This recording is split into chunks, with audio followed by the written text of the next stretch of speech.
Today is the start of a new adventure. Welcome to the podcast where we discuss how to outmaneuver your opponents. I'm Faith and I'm here with Jrod and his Dudeness. Today, we celebrate the release of Shadows of the Galaxy, talk about Set 3 spoilers, and talk about what we look forward to in the weeks to come. We are going to start today with his Dudeness talking about his pre-release weekend as he was out last week. Yep, sorry I couldn't make it. I had more pertinent matters to attend to. But my pre-release went to Friday night here locally at Geek Out. A lot of the garbage roller people were there. And in fact, they recorded all three of my first matches in my first sealed pod, which I built a pretty disgusting red Cad Bane deck that was just absolutely absurd. I think I had 16 underworld units. And so, like, it was just the value I was getting off of the free ping from Cad Bane is just ridiculous. The first match was against our boy Justin, aka Inception. He said that he hadn't actually played in a couple weeks, and that was kind of like his first time he had played in a couple weeks with the new cards. And some of those were a little. There were some mistakes that happened in the games for sure, but we got through that. I barely squeaked out the game 3 victory, and only because he didn't top deck his out of aspect surprise strike for the win. But that was pretty cool. But the next two games were actual steamrolls. But like I said, you can see all of that on the video that should be coming out today with this podcast, and we should definitely link that in the description. So check that out for sure. And then we ended up staying for a second pod after that. That deck was significantly worse than the first deck with Cad Bane. It was a blue, can't think of the name, Moff Gideon. It was like nothing of note, really. It was just kind of like I put it together because this is what I had. I ended up going 2-1. It was okay, but the only game I did lose was because of a guy playing a smuggled out Smuggler's Aid healing for 3 when I had exact lethal on board.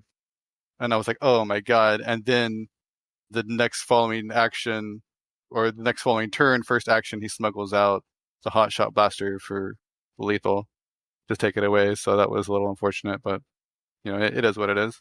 So far, I've been having a blast with limited in this set, dude. Well, Dudeness is our limited boy of the pod. So now that we are at release weekend, so then thank you for talking about pre-release. Yes, sir. We're going to now go forward to the present. Pre-release weekend. This is the Monday after pre-release.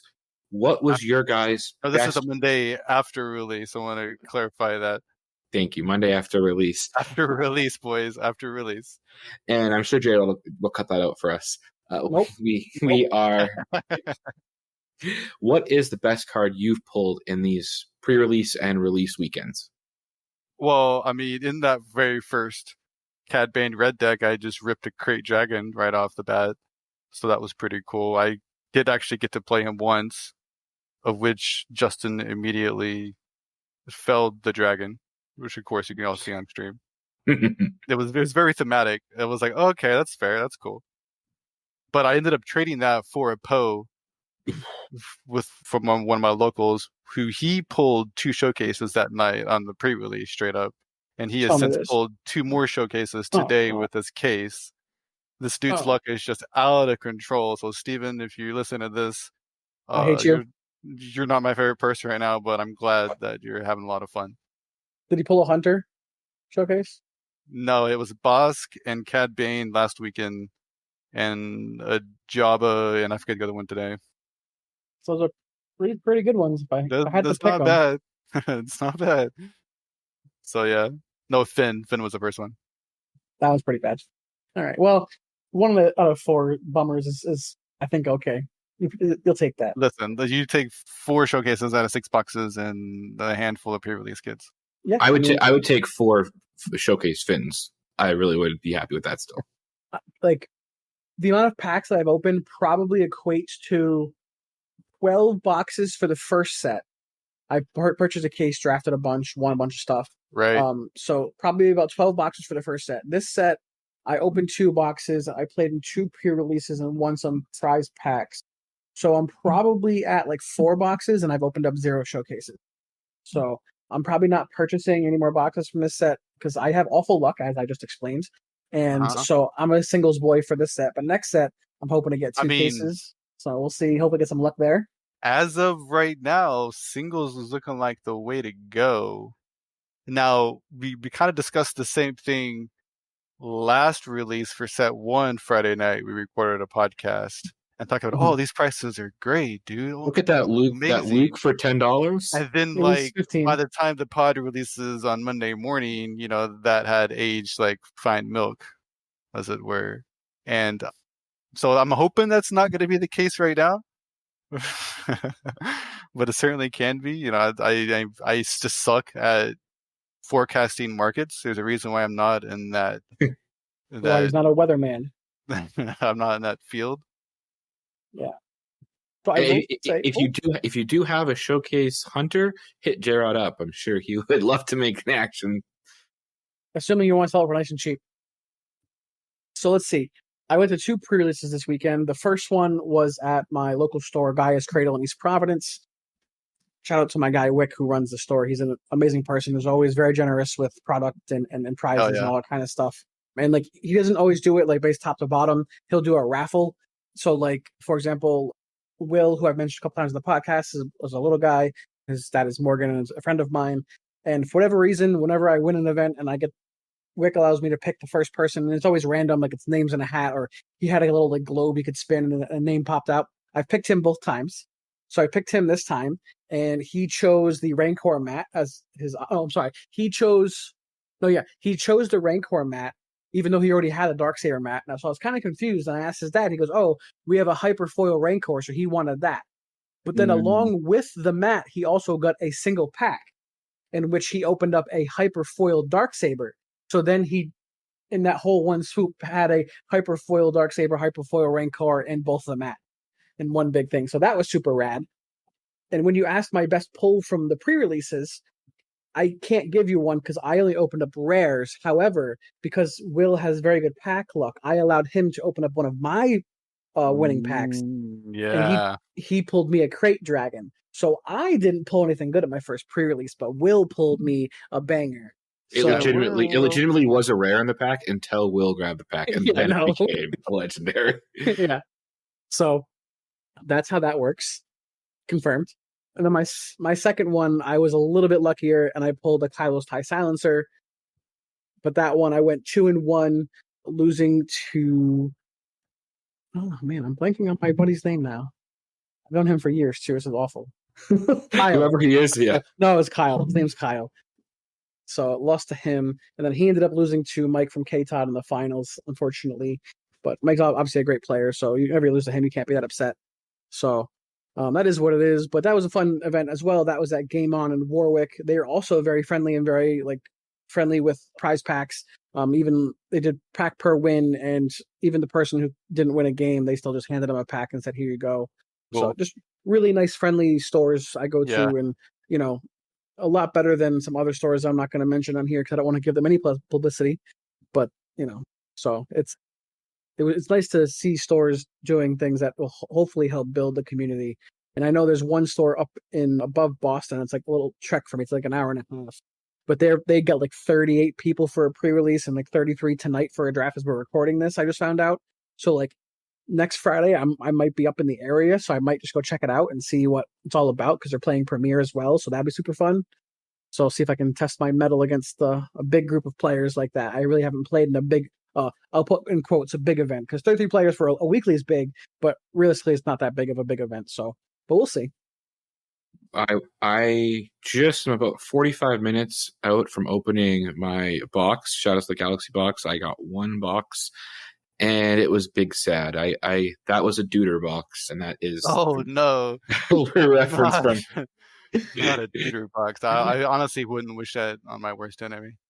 And so nothing too fancy, but that was compensated from my pre-release weekend, which I got a Hyperfoil Maul, my favorite rare in the set. It looked really nice, and fittingly, I got with that pre-release pack.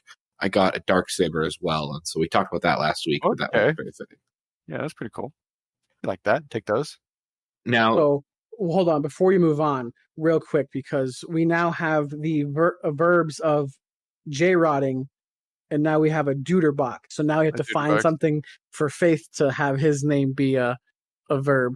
And if you don't know what Jrodding is, you're not in the Discord, and I can't read cards when they get spoiled. So Let's read the card, or TFC as it is.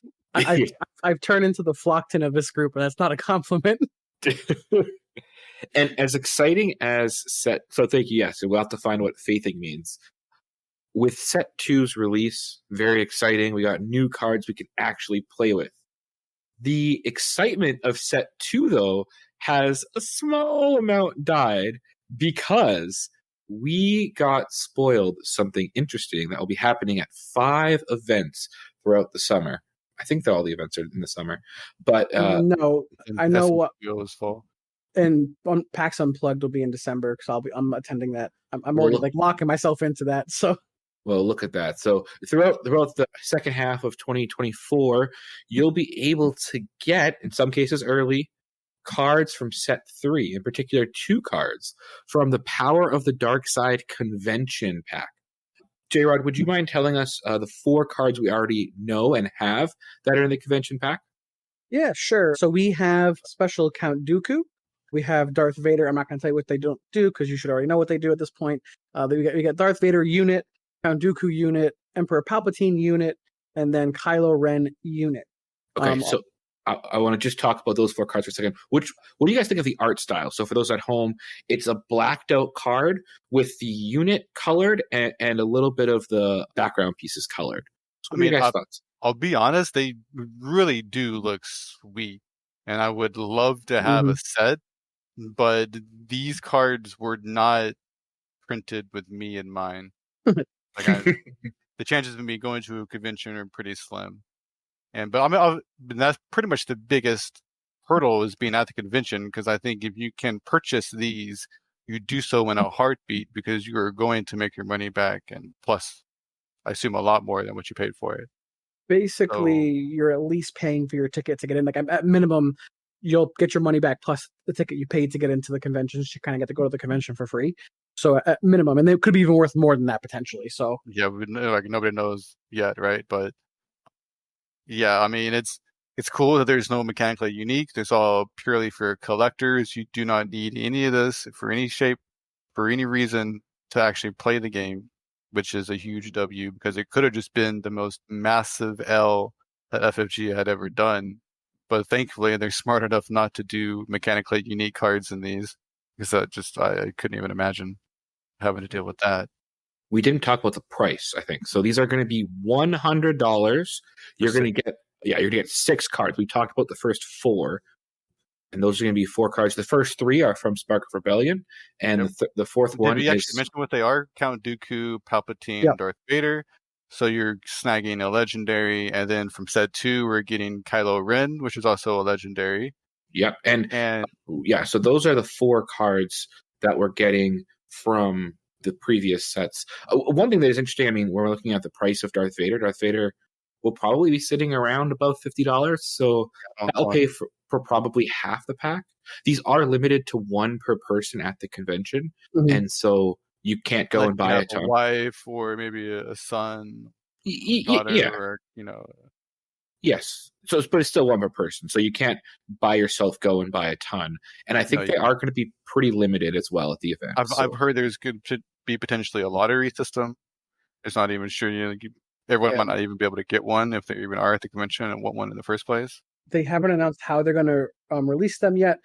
Xander did say on stream today, a little bit, I was able to catch while I was between flights, that they will be announcing before Gen Con. So if you're going to Gen Con, you'll be able to know how to collect these before. Yeah. I do like the blacked out style. It does stand out differently than the other cards. The Vader one does look a little interesting because Vader is already so like black with his armor and his cape and everything that they look really sweet. Yes. You can actually mission accomplished for what they were trying to do. And I actually like that they limit it to 1 per person. They're trying to be as anti-scalper as possible, which I can appreciate. Not just letting like secret lair drops. You can, I don't know, I'm pretty sure you can buy as many as you want. I may be misspeaking here, but these are essentially like a secret lair drop from Magic the Gathering. If you're familiar with those random, drops of cards that you won't see again after that particular printing. With this art style, the only thing, in my opinion, that's missing is the Outmaneuver logo. Would look really good on those. Just saying, FFG, just hit us up. Let me know. Just hit us up. I was gonna say, start with the Vader card. I do like the lightsaber. That the lightsaber's red glow is on Vader. That's the one kind of color piece that does stick out, apart from his device in the center. Yeah, so that's the power of the dark side pack. Pretty cool pack. We're missing something. Oh, you want to talk about what we're missing? I thought we were going to wait until Dudeness doesn't like talking about cards early, so I thought we were going to wait until October to talk about the cards. He gets outvoted here because two of us want to talk of it and he doesn't want to. So we're gonna. I'll let you take one. I'll take the other one. Dudeness, why don't you go ahead? Which one do you want to talk about first? Let's talk about Asajj Ventress, because she's pretty cool, I think, because she gives us a new keyword. She is a 4-cost aggression villainy, Force Separatist Sith. She's a 2/4. She has a new keyword, Exploit 2. So I have fun trying to theorycraft on what that's going to be. And on attack, if you've attacked with another Separatist unit this phase, this unit gets +3/+0 for the rest of this phase. So obvious Separatist synergy, and whatever Exploit does, she gets 2 of it. No idea what that could be. I wonder if she does damage to a base if it discards cards up to the number. I don't know. This is the part where I honestly don't care to I can't think of the right word. Speculate.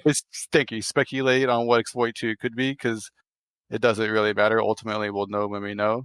But I mean, it's a new keyword, Exploit. Be hype. So we should note that she is Count Dooku's assassin, and Count Dooku is a separatist. So that kind of makes sense how there's the synergy there. The exploit is interesting.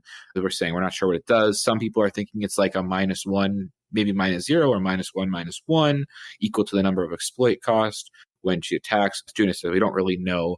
One thing that excites me is she does have 2 power, which I'm thinking, well, that means Grand Inquisitor can ready her. And so that will be potentially, with what this exploit does, could be pretty interesting. See, for me, what I was liking about her is that she has the word force on her. And I like force things because I want to use force throw and force lightning and all the good force cards. So anytime we get good force cards, I'm all about it. What about Mystic Reflection?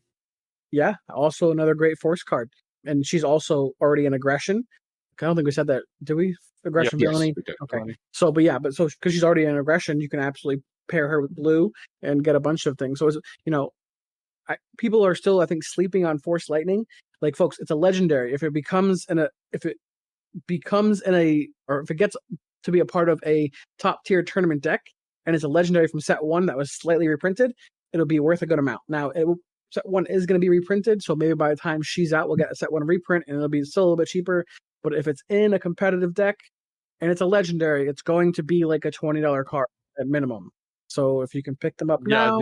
The key thing here is that we don't know whether or not these 2 cards are rare or legendary. We can expect one of them at least will be, but we don't know, right? Oh, I was talking about Force Lightning, not Asajj in that instance. My bad. But you're good. You're good. I was just saying, I think people are forgetting about that card because it's not playable. It's not that good right now because there's not enough Force units. Sure. And not enough early Force units. I'll say that too, which is why I like her, because she's a 4-cost, because she's relatively cheap. So this card existing implies that maybe Force Lightning will get better in the future. Yeah. What's the other card that we got?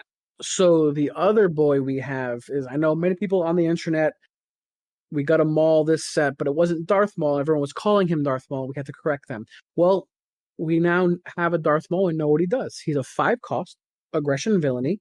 He is a ground unit, and what does that say in his Revenge at Last is the title.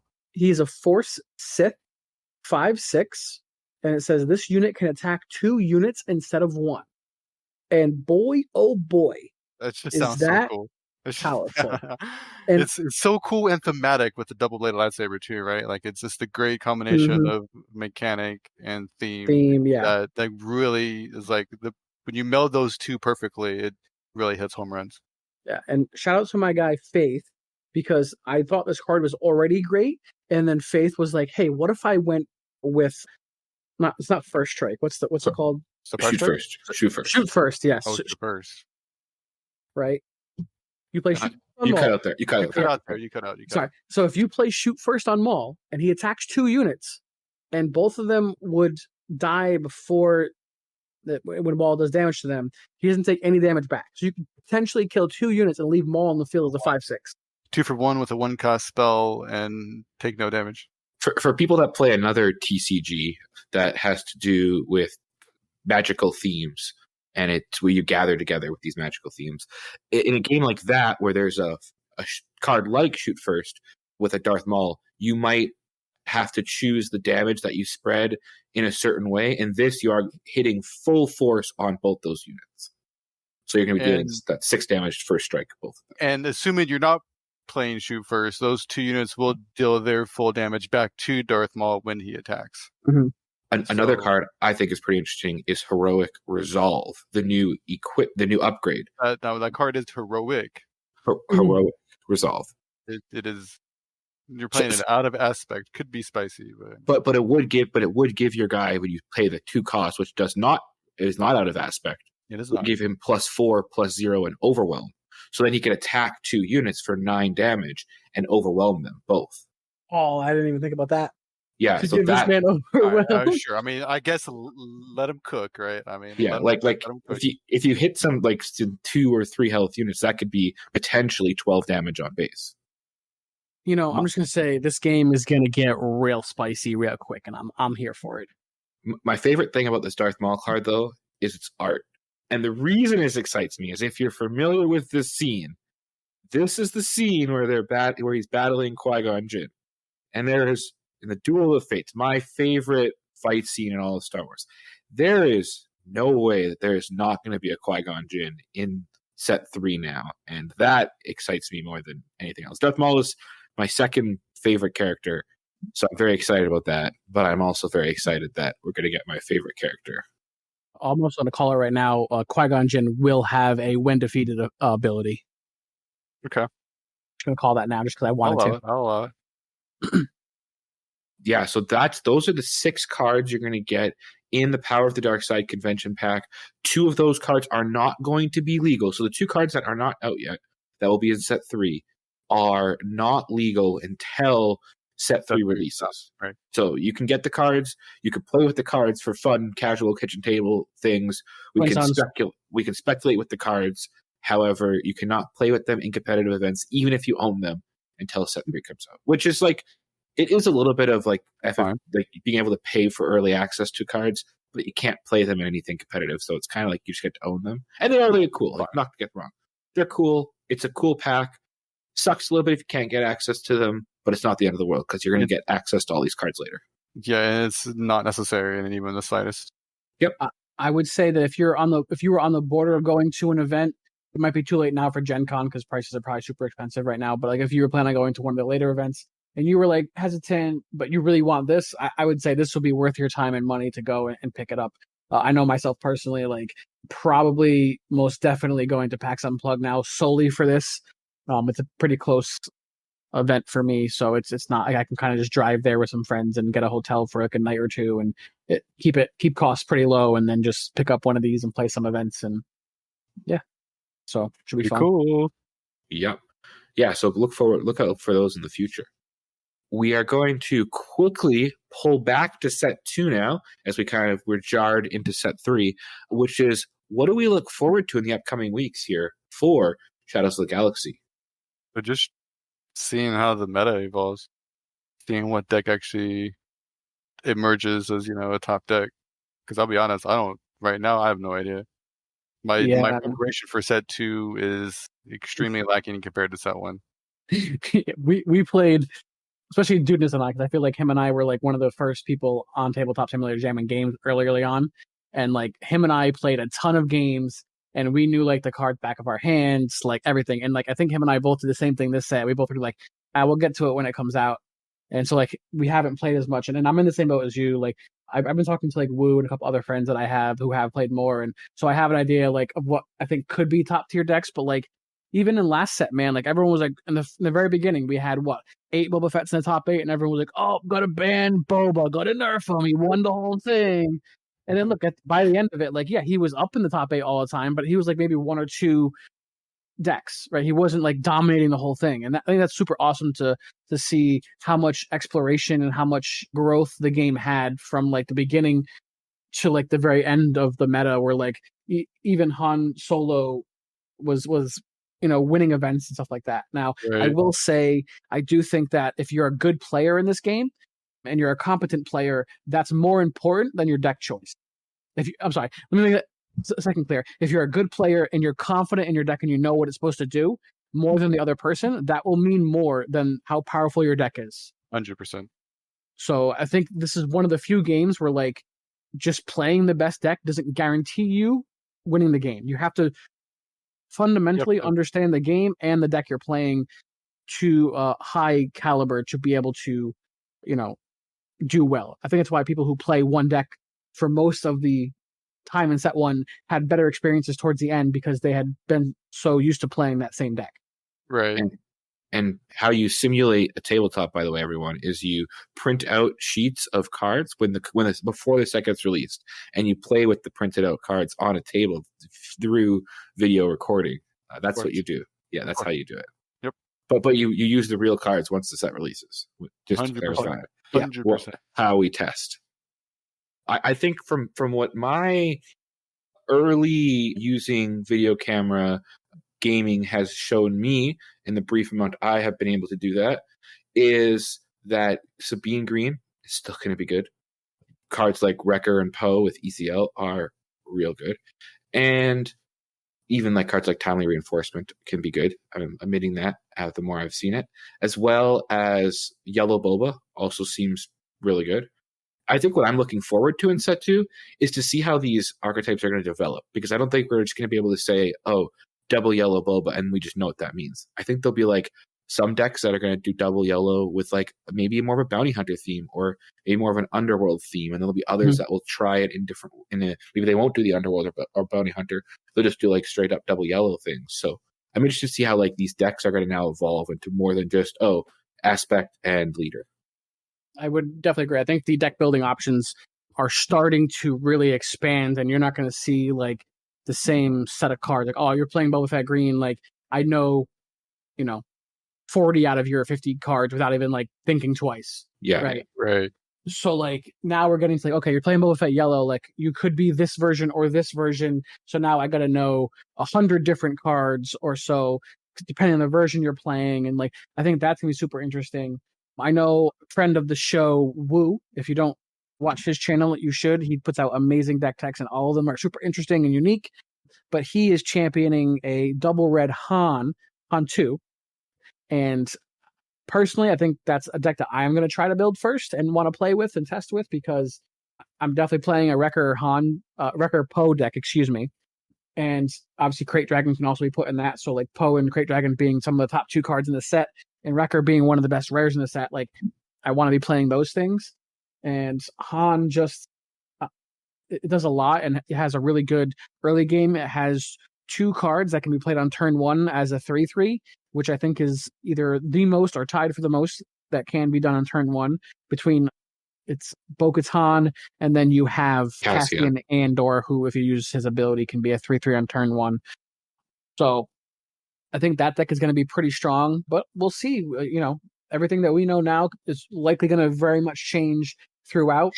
I really want to give a, high five to all the developers, man. Like this game so far has been super fun and super balanced, I'll say. Like there isn't really a card that I'm like, man, like why did they print that card? It's obviously busted. Like even with ECL and how good it was, like even like moving into decks now of things that I see, like, yeah, ECL is still a good base, and it's definitely still the best base, but a lot of people are just playing 30-point bases, and now it's like, is that 5 points worth it?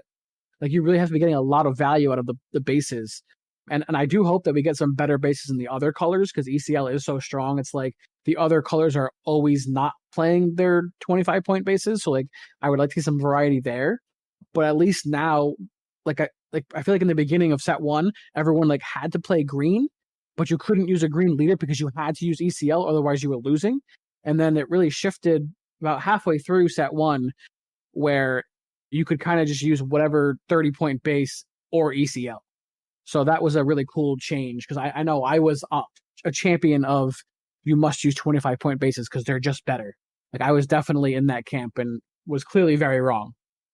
I found some value in Tarkentown. I think there's an argument to be made about Tarkentown, especially as a counter to ECL.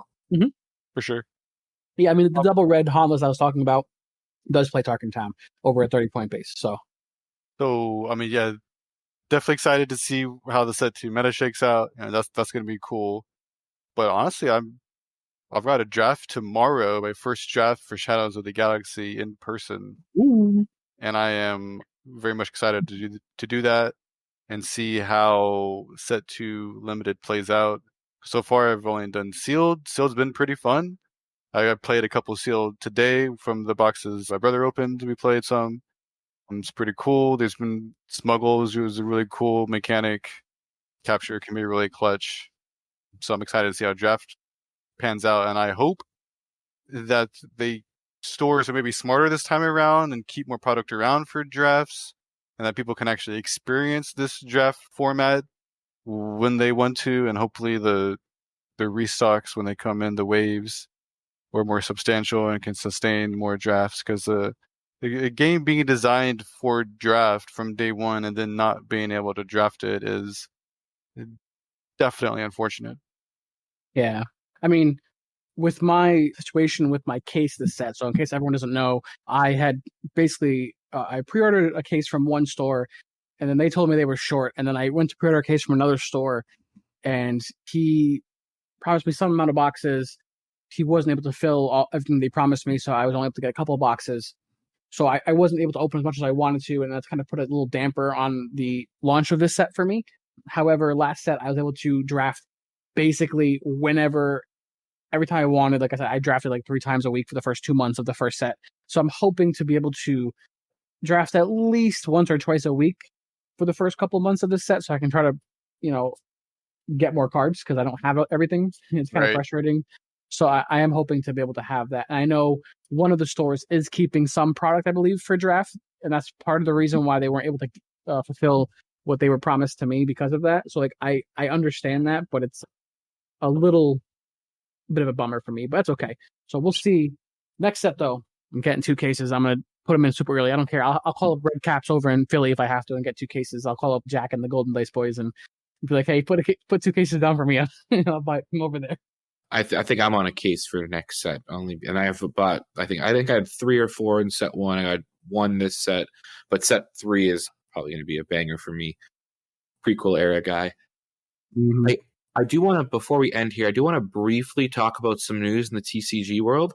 I think when people are going to think about Star Wars Unlimited, we're going to think in their kind of class is going to, or like their generation and their age. You're probably going to talk about Alter TCG and Lorcana TCG.